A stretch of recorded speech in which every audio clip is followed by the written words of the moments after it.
Donald Trump's picking another Fox News star to feature in his cabinet. He'll be in charge of America's transport. Yeah, he's a former TV reality star even, and a lumberjack. Sean Duffy is an attorney who's worked on housing and finance committees in Congress until 2019. Since then, he became one of Trump's biggest defenders on Fox News. And if confirmed for the Transportation Department, he'll oversee pipelines, rail, cars, trucks, airlines, highways, mass transit systems, the lot. He'd also inherit a couple of big problems. The Federal Aviation Administration, for instance, is dealing with a shortage of air traffic controllers. And the other big one is highways. Traffic deaths are near record highs, with the move to electric and autonomous vehicles presenting new safety challenges. One regulator under his purview would be the National Highway Traffic Safety Administration, which regulates automakers, including Karis, Elon Musk's Tesla. Right, and Elon Musk, who of course has an important role in the upcoming administration. Yep, along with fellow entrepreneur Vivek Ramaswamy, they'll lead the so-called Department of Government Efficiency, which in reality will be an advisory body.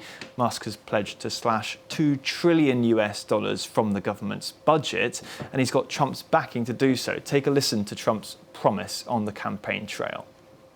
But what I like about Elon, Elon's a great cost cutter, and Elon thinks he can cut the costs of our government by $2 trillion.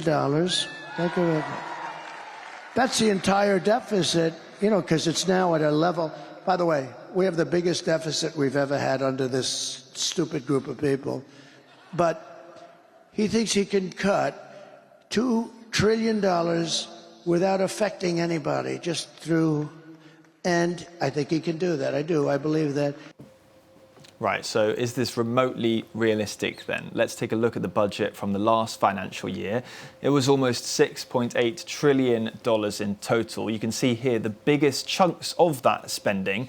75% of it went to health insurance, pensions, and a large chunk to paying off debt. As a reminder, national debt is approaching 100% of GDP.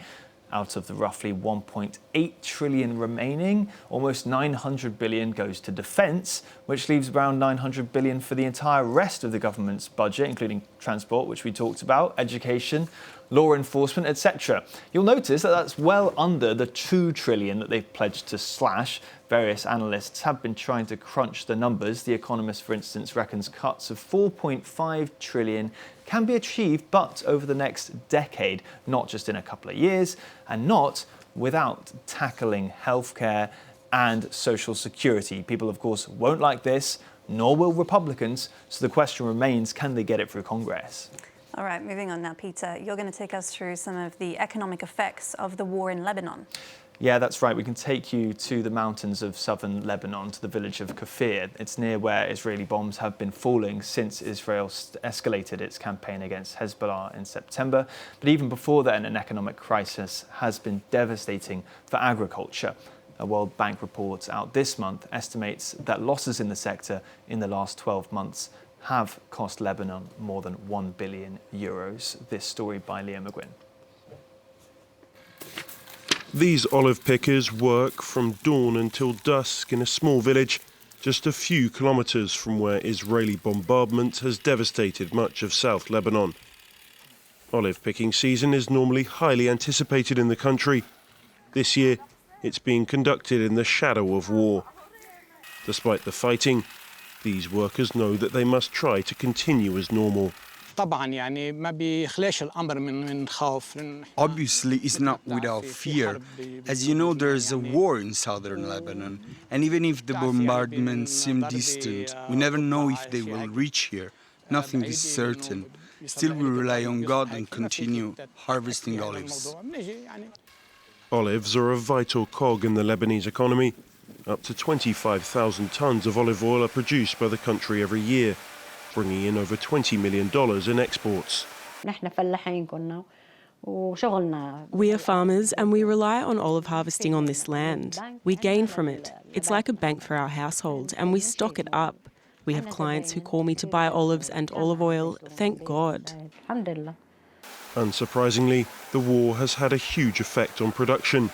According to a World Bank report, the disruption of the olive harvest caused by bombing and displacement is expected to lead to $58 million in losses, with over 10% of olive groves in the conflict-affected areas already destroyed.